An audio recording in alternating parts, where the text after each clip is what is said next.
Après le moment des excuses. Il y a une forme de trahison. Moi, j'estime que j'ai fait une grosse faute, commis une grosse bêtise. Vient la phase de la contre-attaque pour Alexandre Benalla. L'ancien collaborateur l'affirme, il n'estime pas avoir commis la moindre faute lors de la manifestation du 1er mai. Moi, je ne considère pas avoir commis d'actes répréhensibles par la loi. Je considère juste avoir été confronté à des gens qui sont des casseurs. Ce ne sont pas des gentils manifestants, comme on a pu le dire. Ce sont des gens qui ont commis des actes délictueux envers les policiers.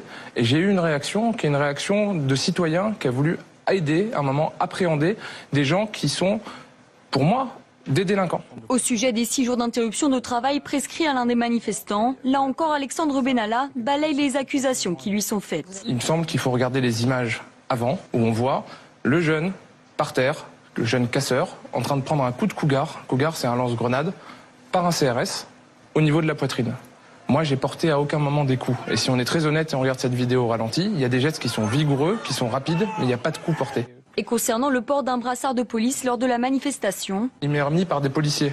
Moi, si un policier me dit à un moment qu'il faut que je sois identifié, ce qui est la pratique courante quand il y a des observateurs, qu'ils soient des magistrats, des journalistes, des chercheurs, ce brassard, il m'a été remis pour être identifié, pour pas qu'il y ait de confusion dans l'esprit des forces de l'ordre auprès duquel j'étais en tant qu'observateur. Une interview durant laquelle Alexandre Benalla a qualifié toute cette histoire de banale, une affaire d'été selon lui et pas d'État.